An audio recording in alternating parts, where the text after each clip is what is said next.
México está a 10 días del inicio de los 19º Juegos Olímpicos. El movimiento estudiantil cumple 2 meses y 10 días de haber iniciado y enfrenta la constante acción represiva del ejército y la policía que hasta ese momento ha provocado más de una decena de muertes.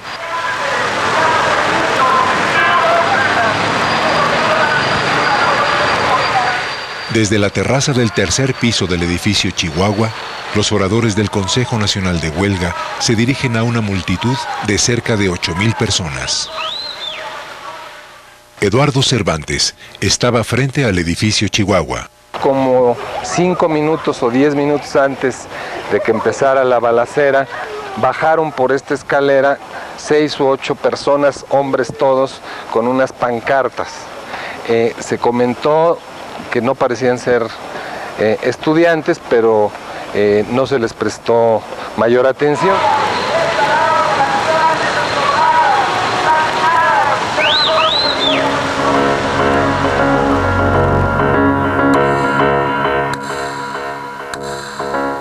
Tres contingentes del ejército habían tomado posiciones.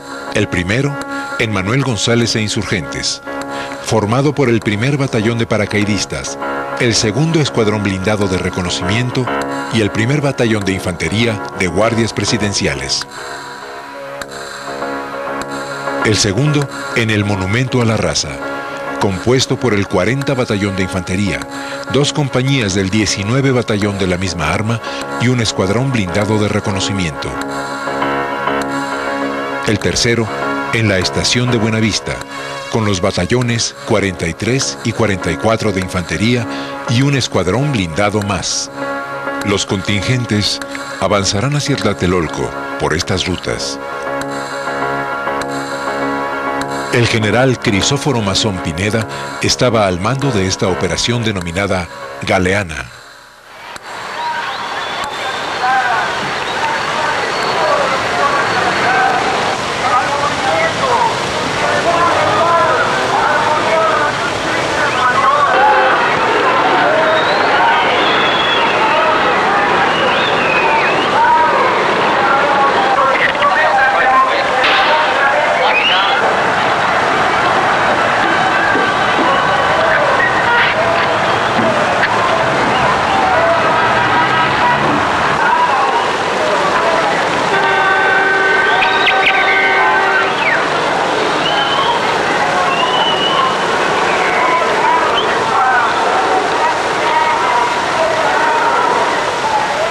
Y me asomé para querer escuchar lo que estaba diciendo el líder en ese momento,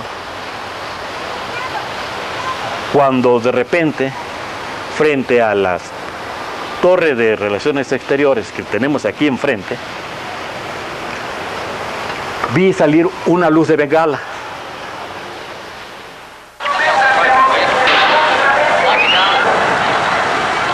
Los elementos del primer batallón de fusileros paracaidistas inician su avance hacia la plataforma de la plaza. Instantes después, otras 2 bengalas caerán en la misma zona de la plaza. Abrí las ventanas del baño por curiosidad, asomándome a ver qué era lo que estaba sobrevolando. Entonces me di cuenta que era el helicóptero y en el momento que lanzó 2 bengalas verdes. Me parece que cuando salió la luz de bengala fue acompañada de un conjunto de resplandores, ¿no? Pero eso no lo recuerdo bien. Sí recuerdo que la luz fue cayendo lentamente y fue cuando casi entra en contacto con el suelo que empezaron a disparar.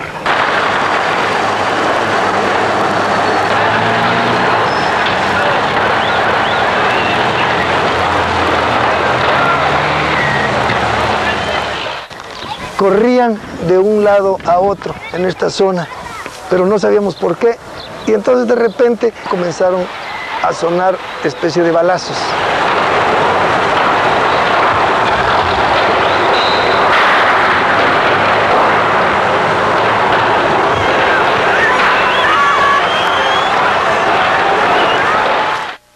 El reportero Francisco Ortiz Pinchetti se encontraba en ese lugar.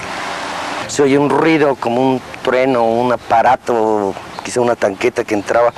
En eso estábamos justamente cuando atrás de nosotros por la misma escalera que yo había subido poco antes, aparecen estos individuos vestidos de civil, que en un primer momento pienso que son estudiantes que se van a defender, traen armas.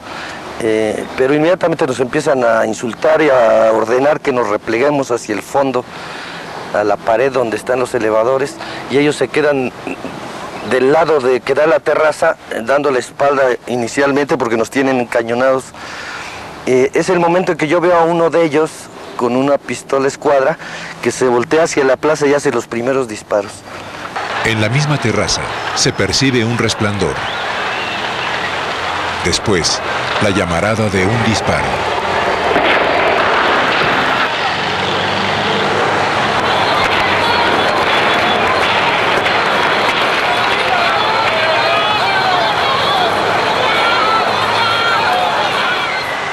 Este soldado identifica el origen de los disparos. Finalmente su arma apunta en dirección a la terraza del tercer piso del edificio Chihuahua.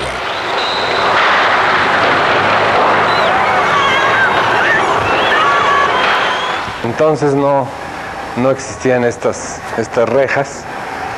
En este espacio de la columna al muro había una fila de alrededor de 6 a 8 miembros, ahora sabemos del batallón Olimpia. La mayor parte tenían un guante blanco o un pañuelo blanco amarrado, eran jóvenes, la mayor parte de ellos se les notaba muy nerviosos, estaban apuntando a los que estaban entrando en cantidad importante de gentes que venían corriendo, hasta que alguien gritó de la otra esquina que estaba abierta la otra parte. Otros estaban entrando también por aquí y salían corriendo hacia allá. Cuando íbamos, que serán 10, 15 metros después del muro, se empezaron a escuchar detonaciones aquí abajo.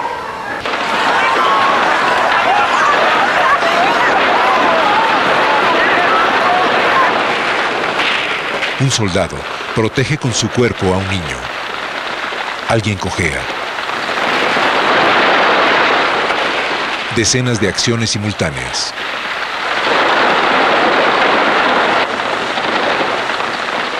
Los soldados adoptan posición de combate. Disparan en dirección al ala sur del edificio Chihuahua. Un disparo impacta en la marquesina del edificio.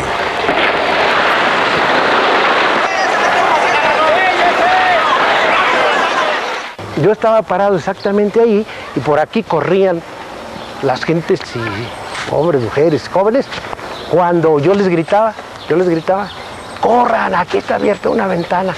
Entonces no había esta reja, fácilmente podían subir a ese departamento. Y no miento, como 30 o 40 gentes, no sé cuántas, ¿no? Estuvieron tiradas porque había ráfagas de tiros por todos lados.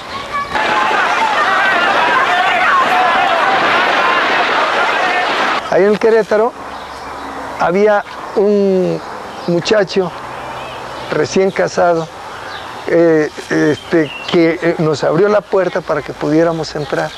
No sé cuántos entramos. Lo que sí es cierto es que por lo menos había 2 heridos de bala.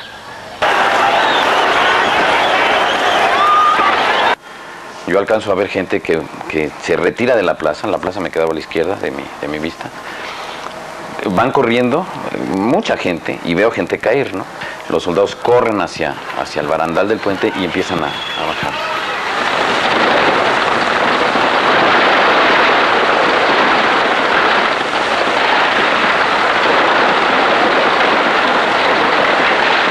Elementos del 44 Batallón de Infantería se movilizan al sur de la plaza.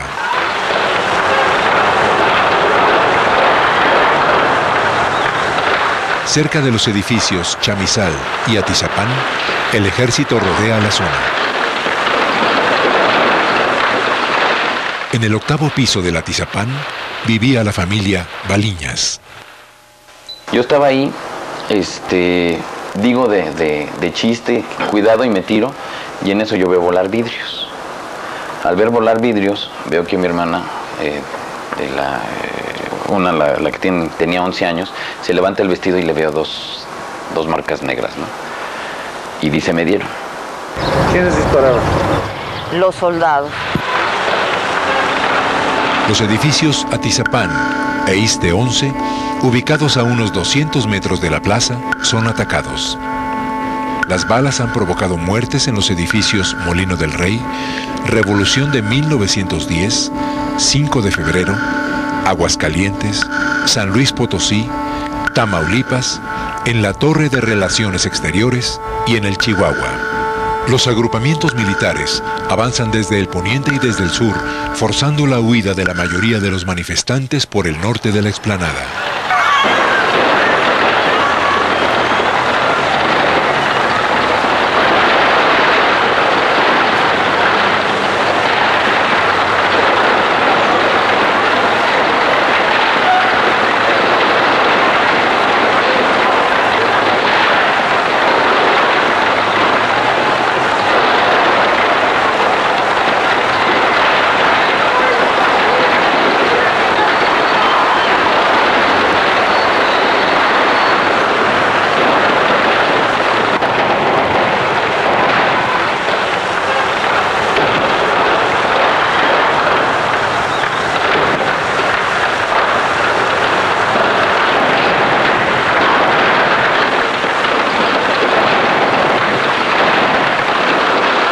Muchos caen en la explanada.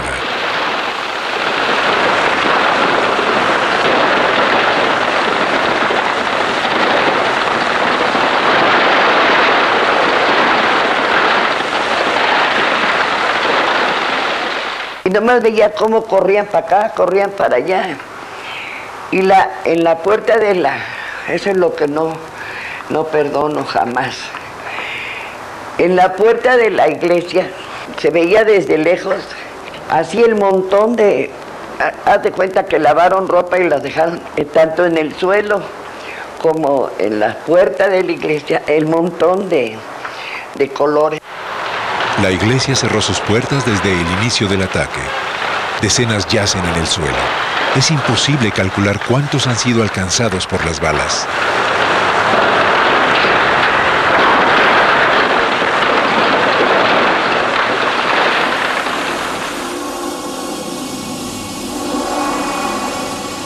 Alrededor de las 19 horas cesa el primer tiroteo. Otros más de distintas intensidades tendrán lugar en las siguientes horas. En la Plaza de las Tres Culturas llueve. Los soldados tenían a los jóvenes estudiantes desnudos y sobre este muro que es la cubierta de los elevadores. Sobre este muro, todo alrededor, estaban los jóvenes que habían detenido.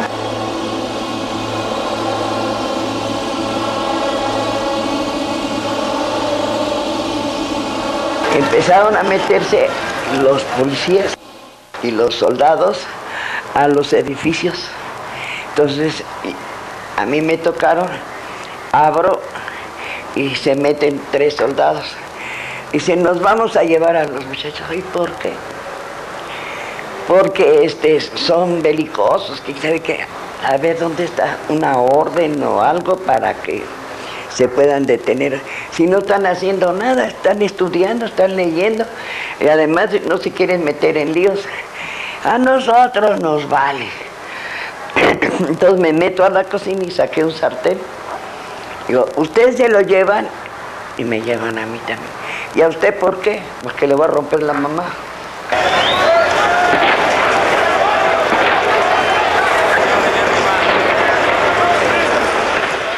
No se daban los médicos abasto, era una cosa pavorosa, se les vino un caos. El hospital estaba saturado, no había quirófanos, no había material de curación, no había anestesia. A mí me operaron sentada y en un mismo lugar estábamos 4 personas.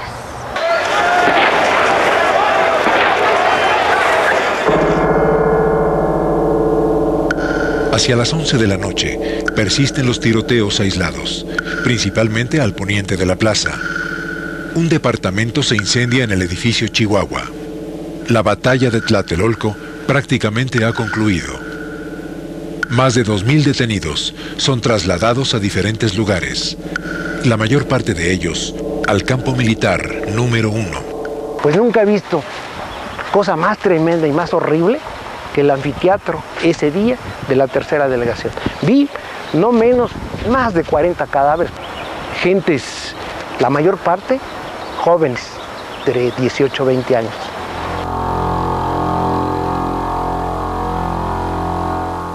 Ya en la madrugada, pues la curiosidad normal de uno, pues entre las cortinas a ver qué pasaba, y era dantesco aquel espectáculo. Ahí enfrente tenemos la ceremonia de la zona arqueológica. Ahí precisamente donde está el hombre en la reja, ahí estaba un cuerpo.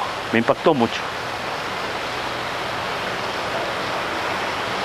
Empecé a buscar con la vista y no vi uno, vi varios cuerpos tirados. La plaza estaba llena de zapatos. Y curioso, estaba lloviendo esa noche. Y aún así estaban los bomberos lavando la explanada. Ahí enfrente, donde está ahora que es Biblioteca de Relaciones Exteriores, estaban en fila sobre la pared las mujeres y jóvenes desnudos, completamente desnudos.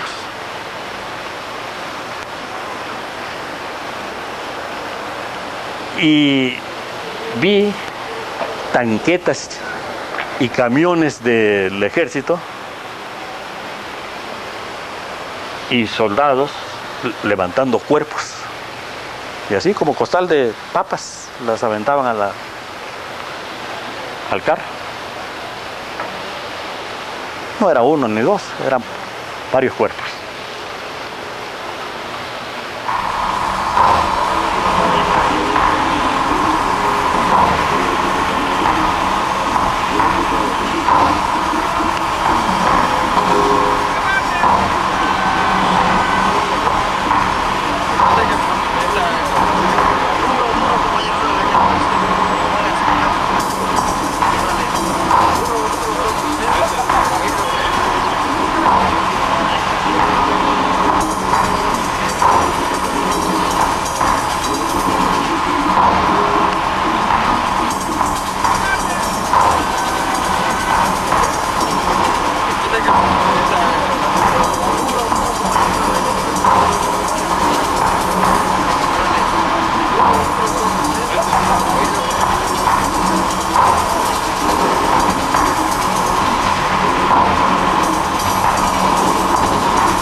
La tarde del 4 de octubre son sepultados algunos de los caídos en Tlatelolco. En el Panteón Jardín es enterrado el estudiante Guillermo Rivera Torres, muerto por heridas de bala en la Plaza de las Tres Culturas.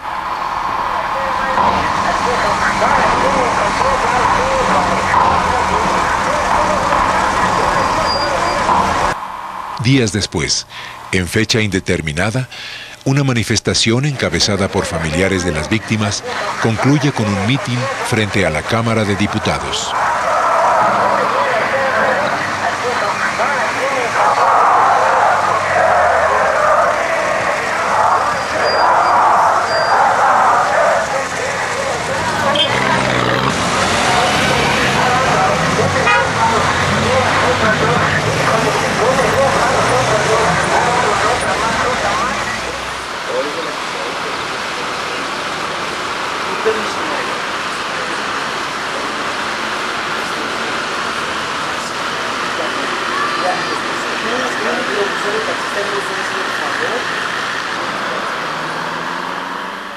Muchos continúan detenidos en el campo militar número 1. Días más tarde, serán enviados a distintas cárceles de la Ciudad de México.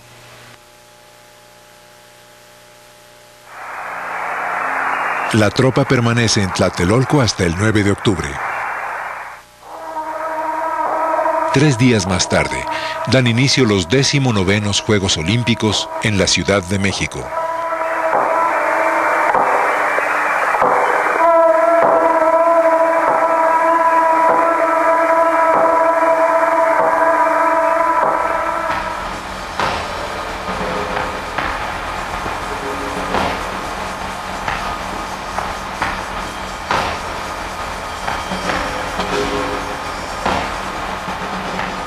Once meses más tarde, el presidente Gustavo Díaz Ordaz habla. Asumo íntegramente la responsabilidad personal, ética, social, jurídica, política e histórica por las decisiones del gobierno en relación con los sucesos del año pasado.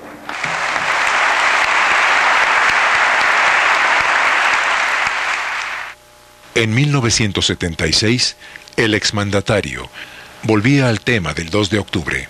Desde la azotea del edificio Chihuahua, de allá al Prado, perversamente contra los soldados y contra sus propios compañeros, o por el nerviosismo del momento y su falta de práctica en el manejo de las armas que ellos habían conseguido o que a ellos les habían dado,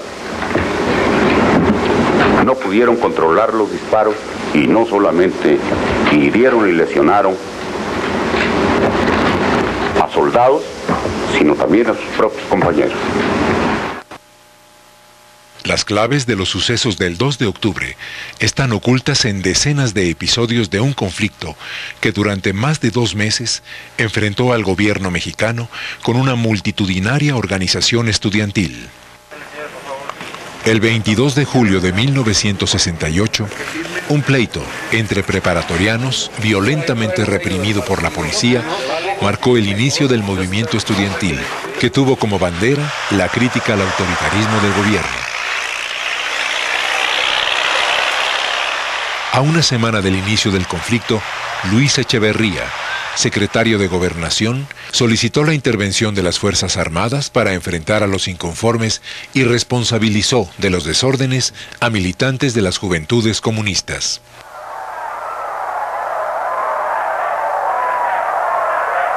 El 1 de agosto, el rector Javier Barros Sierra condena la violencia en contra de los estudiantes y encabeza una manifestación en protesta por las agresiones en contra de la autonomía de la universidad. Desde el inicio del conflicto, los estudiantes se enfrentaron al ejército y fueron condenados por el discurso anticomunista de la prensa y el gobierno. El 27 de agosto se romperá la línea que seguía el conflicto.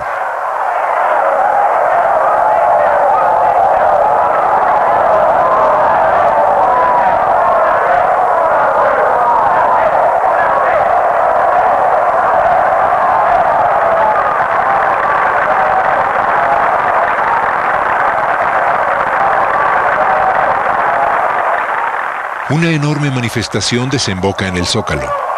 Algunos estudiantes hacen sonar las campanas de catedral. Otros izan una bandera rojinegra en el asta central. Sócrates Campos Lemos, del Consejo Nacional de Huelga, propone a la multitud permanecer en la plaza hasta forzar el diálogo público con el presidente Díaz Ordaz.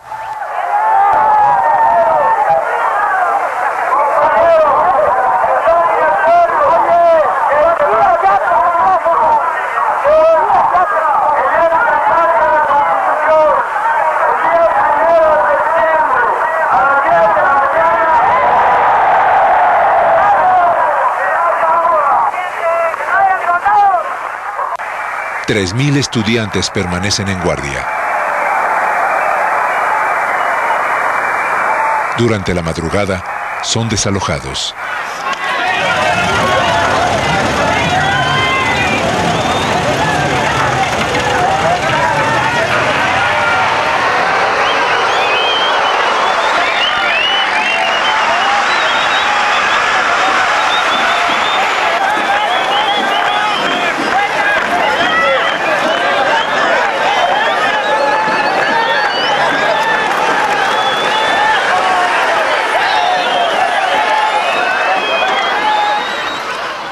El estandarte rojinegro es el pretexto para que el gobierno organice, horas más tarde, un acto de desagravio a la bandera nacional ante burócratas del Departamento del Distrito Federal.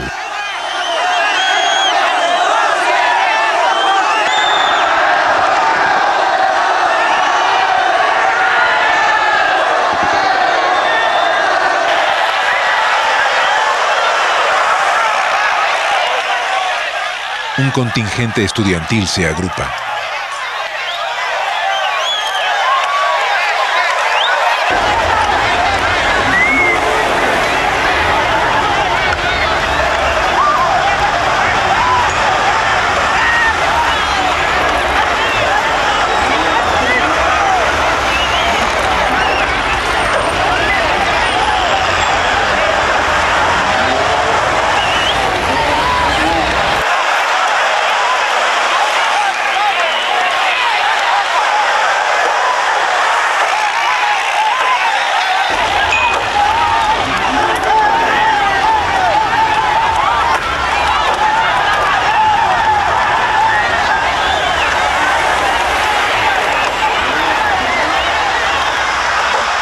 En las siguientes 8 horas, la Plaza de la Constitución y sus alrededores serán escenario de enfrentamientos.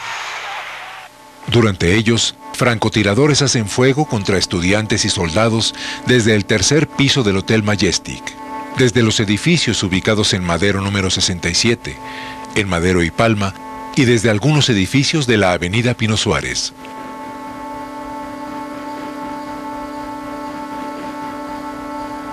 Dos sospechosos de haber disparado desde los edificios son detenidos. Se les decomisan una subametralladora y un rifle M2. Una escena revela, sin embargo, que los francotiradores actuaban a las órdenes del gobierno. Atención. El disparo proviene de la sede de la Suprema Corte de Justicia de la Nación.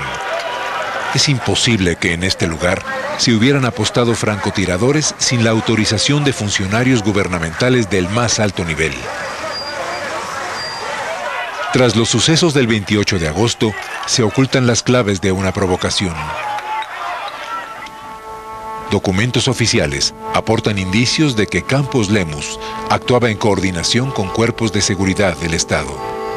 La bandera rojinegra fue retirada por los militares durante la madrugada del 28 de agosto e izada nuevamente por empleados del Departamento del Distrito Federal antes del amanecer. Por otra parte, los presuntos francotiradores detenidos no fueron consignados a las autoridades.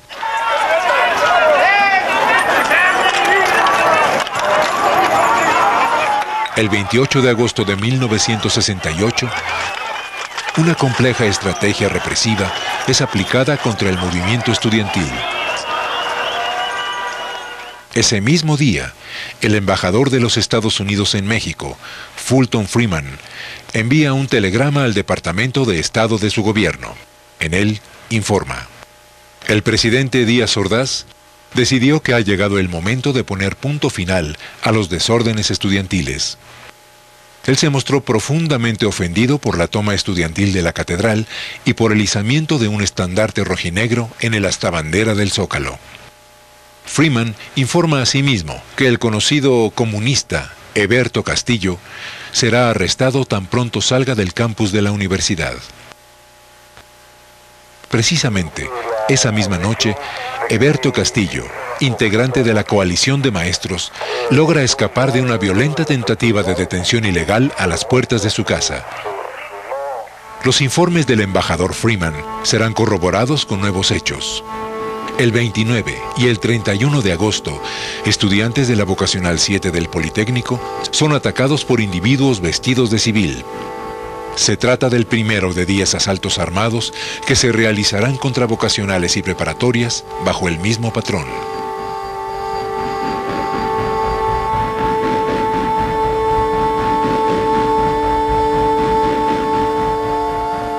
Al día siguiente, Gustavo Díaz Ordaz confirma los informes de Mr. Freeman.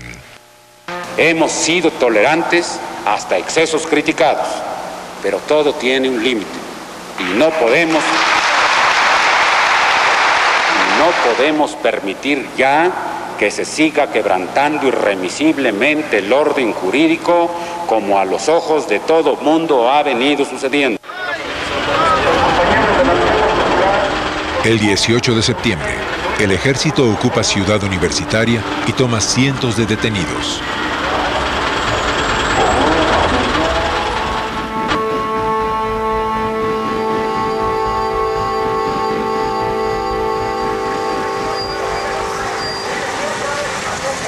...23 de septiembre...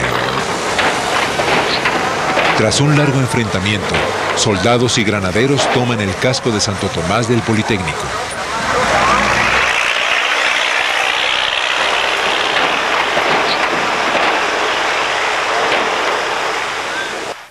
Los informes militares, que dan cuenta de la ocupación de Ciudad Universitaria y del casco de Santo Tomás, consignan la participación de un agrupamiento llamado Batallón Olimpia. En esta escena filmada en el casco de Santo Tomás, dos hombres se ocultan tras el soldado. Ambos lucen una contraseña blanca en la mano izquierda. Otros personajes portan el mismo distintivo.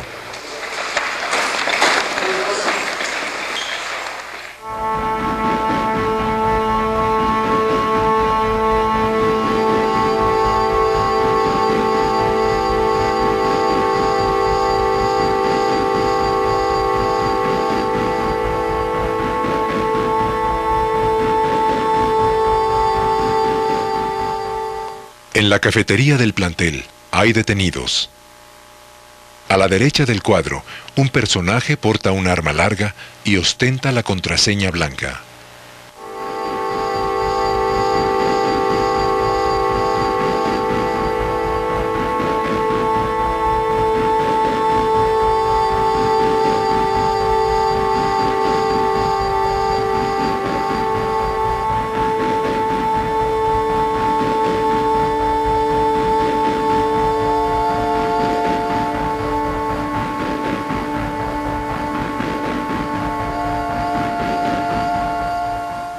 Un guante o un pañuelo blanco colocado en la mano izquierda identificó el 2 de octubre a los elementos del Batallón Olimpia.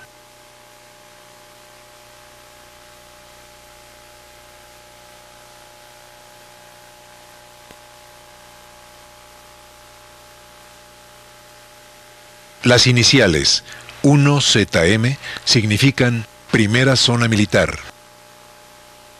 El Batallón Olimpia, formado por cerca de 600 elementos que provenían de distintas zonas militares del país, fue concentrado en el campo militar número 1. 12 egresados de la generación 1966 de Infantería del Colegio Militar están identificados como integrantes de este batallón. El entonces capitán Héctor Careaga Estrambas Aguas, egresado del Colegio Militar en 1956, fue uno de los mandos de este batallón.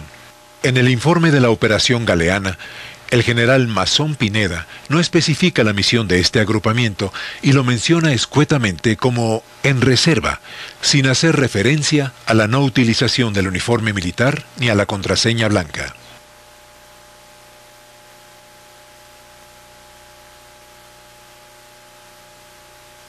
Varios departamentos de Tlatelolco fueron tomados por la fuerza antes del inicio de la concentración estudiantil del 2 de octubre.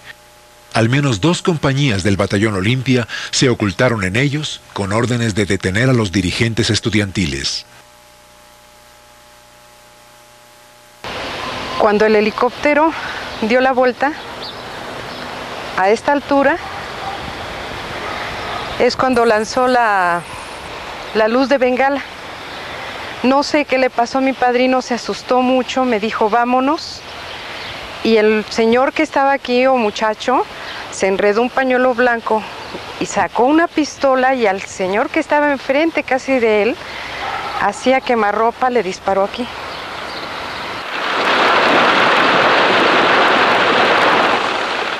Dos soldados someten a un hombre. En la ropa de este contrasta una prenda. ¿Tal vez el guante blanco?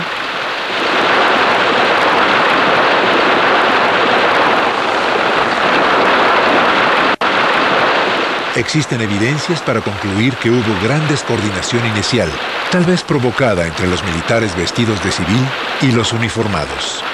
Entonces hay un momento de paz, por fin, cuando ellos empiezan a quererse identificar, así como estaban tirados, sacan la mano enguantada por la parte abierta de la terraza y gritan blanco, blanco, blanco, pero por respuesta obtienen una nueva balacera. Y entonces nos dicen todos a la vez, 1, 2, 3, somos Batallón Olimpia, y gritamos todos, 1, 2, 3, somos Batallón Olimpia, pero la balacera sigue.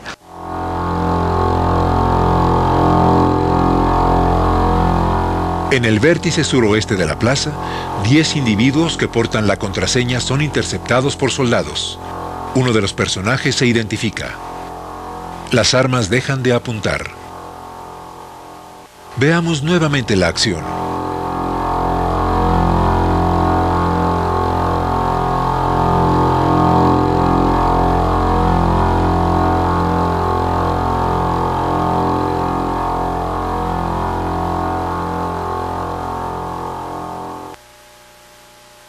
El 21 de septiembre es atacada la preparatoria número 9.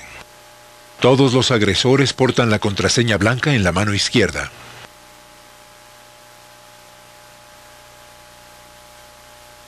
Fuentes bien informadas aseguran que alumnos de escuelas castrenses formaron parte de estos comandos y ubican a algunos de ellos bajo el mando del mayor Carlos Humberto Bermúdez Dávila, adscrito al Estado Mayor Presidencial. De una escuela militar que tenía su sede en Irapuato, de una entre otras escuelas militares que tenía su sede en Irapuato, que era la Escuela Militar de Aplicación de Infantería, Artillería, Zapadores y Servicios, conocida como EMAYASIS. Fueron tomados algunas decenas de estudiantes, de alumnos, que después formaron parte de un grupo que atacaba a preparatorias y a grupos, también de las escuelas del Politécnico, en los días anteriores al 2 de octubre. Algunos de estos ataques fueron con arma de fuego. Uno de los mandos de este grupo era el mayor Bermúdez Dávila. Un hombre llamado Francisco Rodríguez Villarreal es detenido por la policía. Ocultaba armas en un vehículo e intentaba entregarlas a estudiantes de la Vocacional 7 durante un choque entre estudiantes y granaderos. Rodríguez Villarreal era teniente del primer batallón de infantería de guardias presidenciales y egresó del colegio militar ese mismo año como oficial de artillería.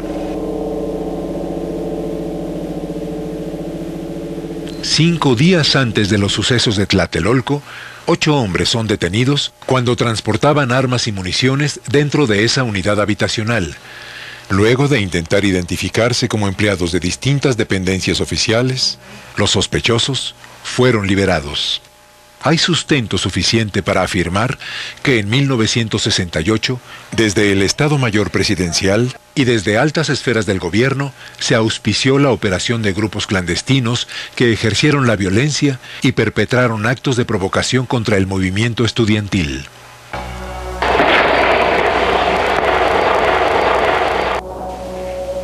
Es muy probable que integrantes de esos grupos actuaran en el mismo sentido el 2 de octubre en Tlatelolco.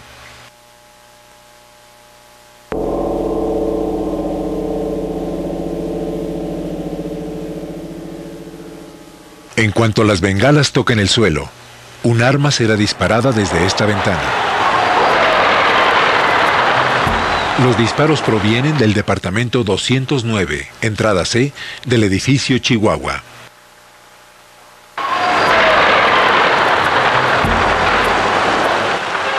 El hombre que actúa sobre la marquesina del edificio parece hacer fuego contra los manifestantes.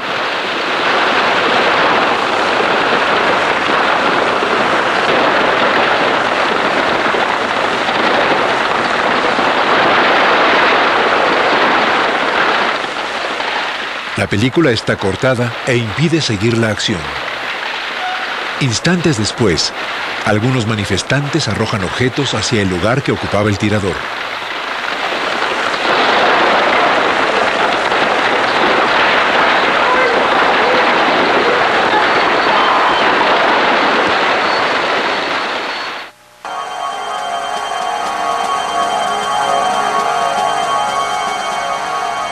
varios personajes salen por la puerta lateral de la iglesia.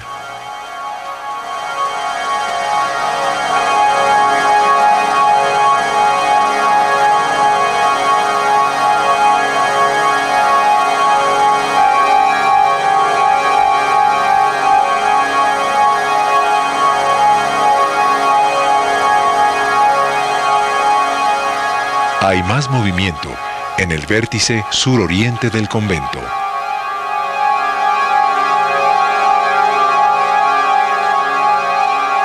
La iglesia de Santiago fue controlada antes del mitin. Fueron concentrados en el convento anexo. El templo y el convento fueron base de operaciones de militares uniformados y vestidos de civil. Diversas fuentes aseguran que en la azotea del templo actuaron tiradores ocultos. En este croquis se indican las posiciones que ocupaban algunos francotiradores en la azotea del templo. En los edificios Chihuahua, 2 de abril, 15 de septiembre, Revolución de 1910 e Iste 11. Es probable que algunos de estos hombres actuaran como francotiradores desde lo alto de la iglesia. En este mueble está la huella de un impacto.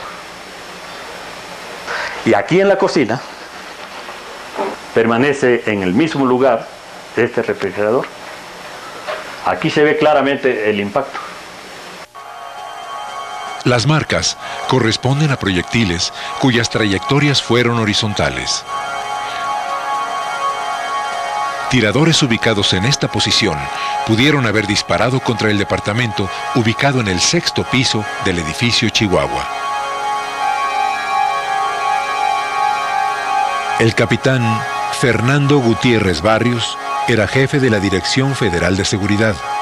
Agentes de esa corporación infiltraron el movimiento estudiantil en 1968. La Dirección Federal de Seguridad rendía informes al presidente de la República y a la estación en México de la Agencia Central de Inteligencia de los Estados Unidos, la CIA, integrada por unas 50 personas. Miguel Nazar Haro era el enlace de la Federal de Seguridad con la CIA e intervino en detenciones e interrogatorios de dirigentes durante el movimiento estudiantil. Este hombre estuvo en México en 1968, comisionado por Interpol. Se le atribuye haber asesorado a grupos especiales y es probable que haya estado presente en el operativo de la Plaza de las Tres Culturas. Héctor García Rey, de nacionalidad argentina, fue comisario de la Policía Federal de ese país y en los años 70, jefe de la Alianza Argentina Anticomunista, la AAA. Grupo responsable del asesinato de más de 2.000 personas en esa nación. La presencia de García Rey en México probablemente está relacionada con las actividades de la CIA. El presidente Gustavo Díaz Ordaz era amigo personal de Winston Scott, jefe de la estación de la CIA en México. La foto corresponde a la boda de Scott en 1962. Adolfo López Mateos y Gustavo Díaz Ordaz fueron testigos de la ceremonia. Yo le puedo decir a usted que estoy muy contento de haber podido servir a mi país en tantos cargos como lo he hecho. Estoy muy orgulloso de haber podido ser presidente de la República y haber podido así servir a México. Pero de lo que estoy más orgulloso de esos 6 años es del año de 1968, porque me permitió servir y salvar al país. Sin mencionarla, Díaz Ordaz se refiere a la amenaza comunista, un fantasma inventado por su gobierno para combatir al movimiento estudiantil. Un documento de la CIA, fechado el 5 de octubre de 1968, establece: no hay evidencia segura de que la embajada cubana o la soviética de México hayan creado los disturbios actuales, a pesar de las reiteradas afirmaciones del gobierno mexicano en ese sentido. Las revelaciones póstumas del secretario de la Defensa, general Marcelino García Barragán, dadas a conocer en 1999, señalan al también general Luis Gutiérrez Oropeza como responsable de permitir que asesores norteamericanos adiestraran a personal del Estado Mayor Presidencial durante el conflicto estudiantil y de ordenar que oficiales de este cuerpo desarrollaran actividades terroristas contra el estudiantado. El general García Barragán asegura en sus escritos haber recibido la noche del 2 de octubre una llamada del también general Gutiérrez Oropeza pidiéndole se respetara la vida de 2 francotiradores, bajo sus órdenes, acosados en un departamento. El general Gutiérrez Oropeza era jefe del Estado Mayor Presidencial de Gustavo Díaz Ordaz. Un documento del Departamento de Defensa de los Estados Unidos señala que los generales Gutiérrez Oropeza y Ballesteros Prieto se habían excedido en sus funciones y cambiado deliberadamente las órdenes emitidas por García Barragán durante los sucesos. El general Mario Ballesteros Prieto era jefe del Estado Mayor de la Secretaría de la Defensa Nacional y estaba encargado del mando operativo de las Fuerzas Armadas.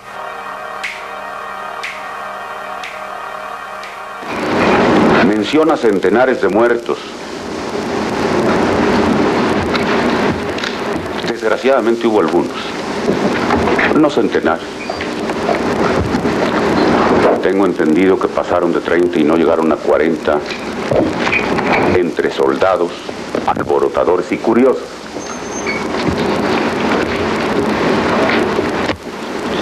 Se dirá que es muy fácil ocultar y disminuir. Pero con plazo a cualquiera que tenga el valor de sus propias opiniones y sostenga que fueron centenares, a que rinda alguna prueba, aunque no sea directa y concluyente. Nos podría bastar con lo siguiente: que nos haga la lista con los nombres. Podrán decir, como se ha dicho en otras ocasiones, que se hicieron desaparecer los cadáveres, se sepultaron clandestinamente, se incineraron. Eso es fácil. No es fácil hacerlo impunemente, pero es fácil hacerlo.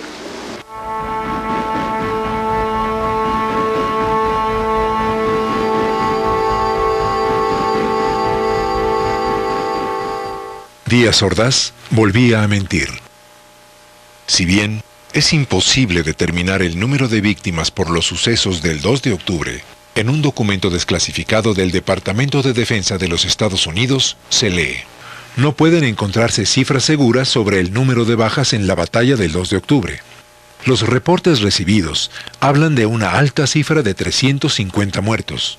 Los mejores cálculos de la embajada estiman que la cifra está entre 150 y 200.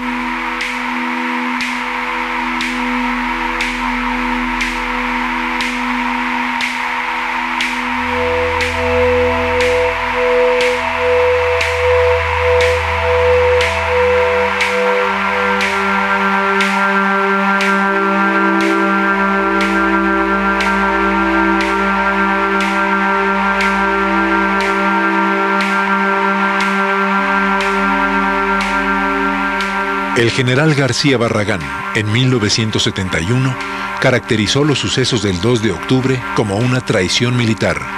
Murió en 1979. 20 años más tarde, se hizo pública su versión de los hechos de Tlatelolco. El general Ballesteros Prieto fue relevado por García Barragán tras los sucesos del 2 de octubre y falleció en 1972. Gustavo Díaz Ordaz sostuvo a Luis Gutiérrez Oropeza como jefe del Estado Mayor Presidencial hasta el final de su mandato, en 1970. 9 años después, Díaz Ordaz murió. El general Gutiérrez Oropeza asistió en julio de 2002 a la ceremonia luctuosa en memoria del expresidente al que sirvió. El entonces capitán Héctor Careaga Estrambas Aguas fue ascendido en 1968 junto con otros 11 integrantes del Batallón Olimpia por los actos de guerra de Tlatelolco. Ya con grado de general, fue fugaz subjefe de la Policía del Distrito Federal en 1998. Carlos Humberto Bermúdez Dávila alcanzó el rango de general y fue jefe del Estado Mayor Presidencial de Miguel de la Madrid. Miguel Nazar Haro fue reiteradamente señalado como torturador de disidentes mexicanos en las décadas de los 70 y 80, cuando encabezó la llamada Brigada Blanca. Sus vínculos con la Agencia Central de Inteligencia han sido ampliamente documentados. Llegó al año 2002 como director de compañías dedicadas a la seguridad privada. Fernando Gutiérrez Barrios se relacionó en la década de los 70 con actos de desaparición forzada y tortura de integrantes de grupos guerrilleros mexicanos. En 1987 fue gobernador del estado de Veracruz. En 1988, secretario de Gobernación. En 2000, senador de la República. Murió en octubre de ese año. Luis Echeverría Álvarez fue presidente de México entre 1970 y 1976. Durante su mandato, una nueva matanza de estudiantes tuvo lugar en 1971, y centenares de disidentes fueron desaparecidos por grupos militares y policíacos. Años más tarde, la opinión pública supo que Echeverría ordenó filmar los sucesos del 2 de octubre de 1968. La mayor parte de las escenas filmadas aún son desconocidas. 34 años después de los sucesos de Tlatelolco, Luis Echeverría fue el primer servidor público citado a declarar ante la justicia mexicana en relación a esos hechos. Iba a hablar, pero si se queda un poquito, si se no se puede hablar así. Cuidado. Diles que se calle. No pongas en la boca. Diles que se calle.